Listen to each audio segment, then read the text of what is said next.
Joining today's episode of the Daily Signal podcast is Congressman Mark Green of Tennessee's 7th Congressional District. Congressman Green is chairman of the House Homeland Security Committee, as well as a member of the House Foreign Affairs Committee and the House Freedom Caucus. Congressman, thanks so much for joining us.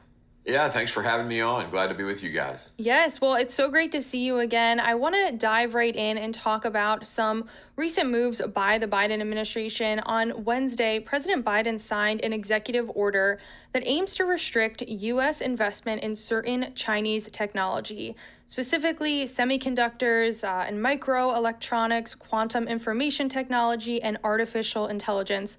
That's according to the White House. First and foremost, what are your thoughts on this executive order? Well, I think it's a little late, probably too little, a little late. China has been stealing our technology for decades. The problem is the high tech stuff is now fueling their military expansion. So I know about 2 years ago, maybe a year and a half ago, there was a robotics company that was bought out of Massachusetts. They didn't buy it for the robotics. They bought it to get the AI out of the company. And China's just been doing this left and right. So CFIUS has not met its intended purpose. And so the executive order is certainly necessary. I probably would have gone a lot further, but I'm glad he did at least this. And you just brought up going a lot further. That was something I wanted to ask if this executive order does go far enough. And to you, what would that look like in terms of being more aggressive toward China in this regard? Yeah, we've got to look very hard at our cyber technologies. That's a big issue. Obviously, too, their hacking is a big problem. So we've got to address that. But I prefer the Josh Hawley, Mark Green answer to the problem, which is a licensing for any type of technology. It gives us, a second set of eyes outside of CFIUS. The process is more the issue for me than just saying this, that, and that. So I want to put another layer of DOD, specifically DOD, but also state and commerce looking at this, and a licensing process would add another layer. And Senator Hawley and I have a bill, or have had a bill. We've actually ran it two sessions now. And is that in the current session? Is that in 118th Congress? I need to check and see if we filed it. I know we talked about doing it and it's been rewritten for this Congress. I don't know if it's been dropped in the hopper yet. Okay, well, we will definitely keep an eye on that. Something else I wanted to ask you about is related along the same lines. After Russia's invasion into Ukraine back in February 2022, we saw so many companies announce that they were leaving Russia or scaling back their operations there. When it comes to China and companies doing business in China or with China, and we think about the country's aggression toward Taiwan, their role in the COVID-19 pandemic, the fentanyl crisis, horrendous human rights abuses, the threats posed by TikTok, have we seen the same sort of mentality toward doing business with China in China that we saw after Russia's invasion into Ukraine? Yeah, I don't think so. And it probably has to do more with the interconnectedness of the economies. But, I have a bill, a nearshoring bill that would compel, with some incentives, businesses to move their manufacturing to Latin America, shorten the supply chains, decrease the dependence on China, and perhaps even decrease some pressure on our southern border by creating opportunity in Latin America. I also have a bill that would expense a move from China back to the United States all in 1 year. So clearly I am very much for reshoring and nearshoring. The challenge to China right now, they're pretty vulnerable. They're looking all at deflation in their economy, which is pretty, that's a tough one. Once you hit a deflationary cycle, it's really bad. But what that means for America is we're in an inflation cycle, so people are going to be incentivized to buy from China as prices fall in China. So it just creates a bit of a challenge to us in this nearshoring, but also an opportunity in that China's vulnerable. So And just speaking of legislation, something that you reintroduced earlier this year was the Bring American Companies Home Act. What's the latest on this legislation and why is it important? Why is it needed? Yeah, that's the bill I mentioned where we would expense a move of any U.S. business manufacturing in China. If they move back their manufacturing to the United States, they could expense that move 100% in year one, which is massive, benefit to the company. Obviously, the purpose is to create jobs here in the U.S. And to decouple from China as much as we possibly can. You know, every time we do business over there, they get some tech or proprietary information from us. It's a part of their requirements. It also creates a data link and fuels their data mining on the American population. So the more we can limit that, the more we can pull businesses home, the better it is for America. Absolutely. In other China related news, the Daily Caller News Foundation reported that the company that allegedly operated an illegal biolab in California housing infectious agents has ties to multiple related Chinese pharmaceutical firms. They also reported that between April and June 2023, officials in Fresno, California discovered at least 20 potentially infectious agents such as HIV and malaria, as well as mice, genetically engineered to carry COVID-19 at an unlicensed laboratory. First and foremost, Congressman Green, what are your thoughts on this? Yeah, it's shocking, isn't it, to think of these individuals, tied to the Chinese Communist Party because every business in China is tied to the Chinese Communist Party. Manufacturing, dealing with potentially epidemic causing substances. The potential for weaponizing is clearly on the forefront of everyone's mind. So, yeah, this is very, very concerning. We have to dig into this. Yes, definitely. And one other question I had, and just related to this reporting that we've been seeing, my question is, what's the likelihood that a lab similar to this exists in the U.S.? I mean, how do we keep better tabs on something like this?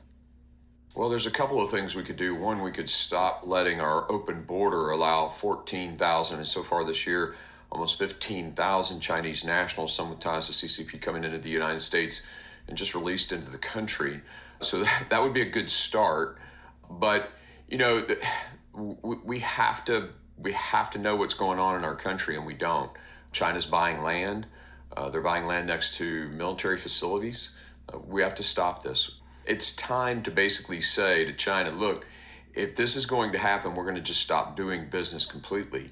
And where they are right now, they can't afford that. So we have the leverage with their economy sliding into deflation, and we need to act and stop this. Just speaking of China buying U.S. land, I also wanted to ask you about that because it feels like we're getting more and more reporting on this issue. In terms of ways to stop this, is there anything in the works right now that you have or at the congressional level with other lawmakers that we can expect or are kind of, being put together behind the scenes? The real challenge here is federalism. I'm a big, believer in federalism, so I would prefer the states handle this themselves. You basically do the restrictions in Florida. I know has done that. But when it comes to land next to federal installations, I think perhaps the federal government can act. And my team has been looking into whether or not legally and constitutionally the federal government can basically demand or say no Chinese companies can't own land next to a military installation, for example, or a critical infrastructure like a nuclear plant. And once we get our legal opinion back on that, we may do something ourselves. There are plenty of bills already out there that are much more comprehensive. You can't buy any farmland or can't buy, X, Y, or Z. And those, I think, run the risk of violating states' rights. So I want to be careful with that. And on the flip side, if someone in the US wanted to go to China and buy land over there, probably wouldn't happen. Don't see that, as a real possibility. When we think about this issue, why do you think more and more people are becoming aware of it? Yeah, I think the Chinese spy balloon really put people over the edge, even Democrats, you know. The moderates were already there from other things that had happened, COVID, of course, being a big one. But I mean, China has continued to act in the way that they are sort of propagating their foreign policy, and that's every day people get smarter and wiser to it all. But the real sort of flip the switch for a lot of people was the Chinese spy balloon. Definitely. And one other thing I wanted to ask you about was last month, the House Foreign Affairs Committee passed your bill known as the Screen Act, or Stopping Communist Regimes from Engaging in Edits Now Act. Can you tell us a little bit more about this legislation and why there's a need for it? Yeah, so the Chinese have a propaganda arm, and that propaganda arm uses things like the Confucian Institutes and supports to high schools, educational stuff, programs to the high schools. But they also use our entertainment industry, and they basically edit movies that are shining a light on, for example, what they did in Tibet, and so any attempts to basically say that Taiwan is a separate country get edited by the Chinese. And these things shouldn't happen in our media. And so what we did is we limited federal support for movies and for movie companies that allow China to have edit rights to the movies. The businesses that want to make money in China, great. We're not opposed to that, but you can't change the narrative from truth to something other than truth and get the support of the federal government, because China is a competitor at the least, and an enemy for many of us. One final topic to discuss with you. I wanted to discuss TikTok. Seems Yeah. to be more and more every single day. People are, becoming more aware of the threats that the app poses, especially at the congressional level. There's been a lot of movement in terms of people just, becoming more serious on the issue. When we think about the threats, whether it's national security, whether, it's threats to young people, how do you get that message across to someone who just sees the app as, innocent dance videos? They don't maybe necessarily recognize the threats that the app can pose. There's two things that, in the hearing that happened in Energy and Commerce, nobody asked the question, where's the code written? They talked about where the data is stored and how the data is stored in Texas, et cetera. But nobody asked the question, where's the code? Where's a patch to the code written? And so having watched that and having some cyber responsibilities in Homeland Security, we have CISA in the Department of Homeland Security. I wrote a letter to the CEO and said, where's your code written? And he came back to us and said it's written all over the world, but yes, some of it is written in China, which means, how do we know there isn't a backdoor written into that code or a patch to the code that comes from China? So that risk means that all of Americans' data is available potentially to the Chinese. And we know they have a law that says, 2017 security law, any company has to provide its data to the government, to the CCP on demand. Population mapping is something that's complex to understand, but after COVID, maybe a little bit easier. They hacked our insurance companies and got a lot of people's patients' data. They hack hospitals. They get information about Americans' health, and then they have that information. They have, for example, you mentioned a dance video. Well, on the bookshelf behind the dance video is all the books that individual is reading. That's population mapping. It's understanding the mindset. And from a commercial standpoint, you take that information and it helps your businesses compete against the United States businesses. So there's a commercial competitive advantage to data mining like that. But there's also a national security. If you've got all the data, the DNA of us from 23andMe, well, you now can craft through your Wuhan lab or whatever, or your illegal lab in California, targeted biological warfare. So we have this commercial threat and we have a national security threat, and it's all because of data mining. China has a plan to know everything about us that they need to know in order to defeat us. So we have to stop it. Congressman Green, I have one more question that just Yeah. popped into my head. um, how does the threat of the Chinese Communist Party differ from threats that we see from Russia, North Korea, Iran? What makes this threat unique? Well, China, it's an I guess the biggest threat for us is the changing of the rules-based international order.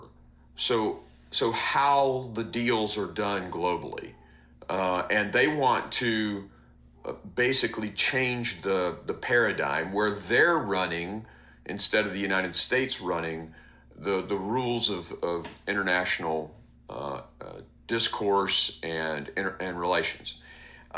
Their model, though, is the same model as stealing information, tracking people, social credit score, what they're doing to the Uyghurs, what they're doing in Tibet, and all these different things, right? So that's not who we want running the rules-based international order. We want what the West put together at the end of World War II, which has been very stable and kept peace for the most part.